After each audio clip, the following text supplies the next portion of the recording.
The most dangerous weakness in a leader isn't incompetence. It's a strength that worked so well, nobody is allowed to question it anymore. Ron Johnson arrived at JCPenney after standout careers at Target and Apple. He replaced much of the coupon and promotion game with simpler everyday pricing. One fiscal year later, total net sales were down 24.8%, and JCPenney reported a $985 million loss from continuing operations. So here's the uncomfortable question. How does a smart, experienced leader miss something that expensive? Notice what makes this story dangerous. Johnson wasn't an amateur guessing without experience. He was extending lessons earned through real success. The resume that made people trust the plan also made repeating it feel rational. A blind spot often enters the room dressed as expertise. Robert Bruce Shaw calls it a leadership blind spot, an unknown weakness or threat. Not something you already know you're bad at, something you don't realize you're failing to see. Known weaknesses are annoying. Unknown ones invoice you later. And success doesn't eliminate them. Sometimes success makes them stronger. A strategy works. People praise it. You get promoted.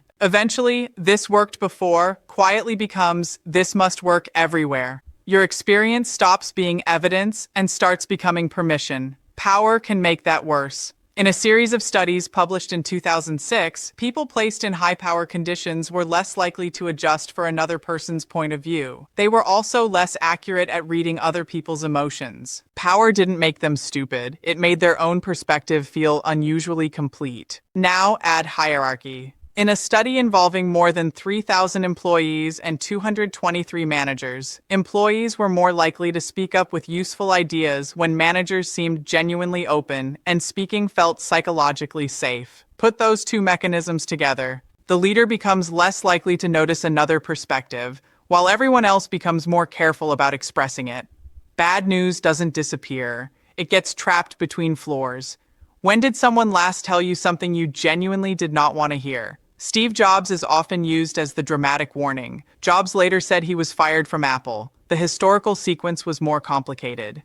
A 1985 reorganization removed his operational responsibilities. He remained chairman, then resigned months later after announcing plans for a new venture. The lesson isn't that arrogance automatically gets you fired. The lesson is more unsettling. Extraordinary talent doesn't protect anyone from a collision with reality. Sometimes it only increases the speed. So how do you find a weakness you cannot see?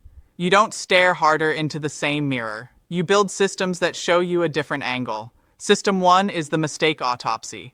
Shaw recommends reviewing your mistakes and looking for patterns. Take 3 decisions that produced a painful surprise. For each one, write down 4 things: what you decided, what you expected, what actually happened, and which assumption connected the first 2. Then look for the repeat. Imagine 3 product launches that all missed their target. You could label them 3 marketing failures and move on. But if every launch began after the team skipped customer interviews, the recurring assumption may be, we already know what customers want. That sentence, not the disappointing launch, is the evidence you're looking for. Maybe you keep assuming that silence means agreement. Maybe you confuse customer politeness with customer loyalty. Maybe you keep exporting a winning playbook into situations where the rules have changed. That's what makes the JCPenney story useful. Johnson's previous success gave his ideas credibility, but JCPenney's own later filings said the everyday price strategy did not resonate with its customers. The strength wasn't retail ambition. The danger was treating a proven instinct as a universal law. If you like seeing ideas from books tested against evidence instead of politely summarized, subscribe.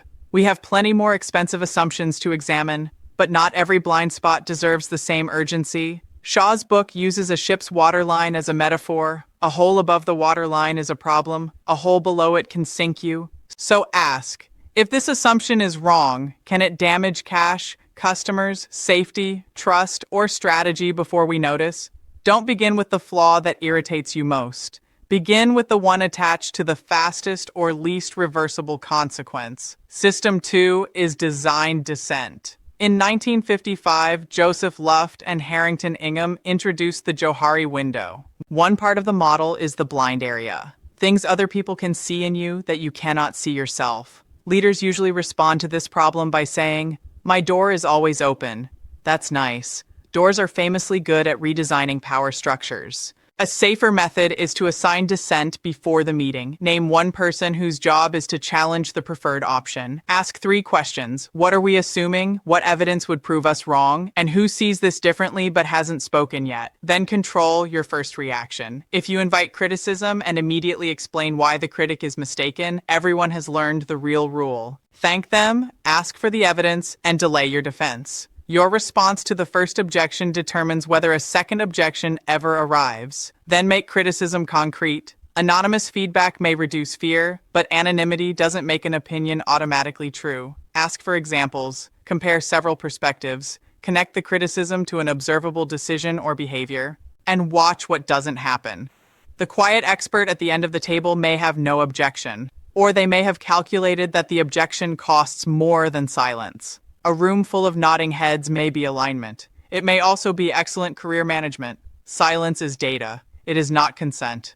System 3 is ground contact. Reports are useful, but every report is a compression of reality. Someone chose what to measure, what to summarize, and what to leave out. So regularly compare the dashboard with direct evidence from the people closest to the work. Talk to frontline employees. Observe one complete customer journey. Ask what broke last week that never appeared in a report. Ask which unofficial workaround keeps the process alive. Ask what senior leadership would be surprised to learn. This isn't about bypassing accountability. It's about preventing any single layer from owning the entire interpretation of reality. You can test all 3 systems in 30 days.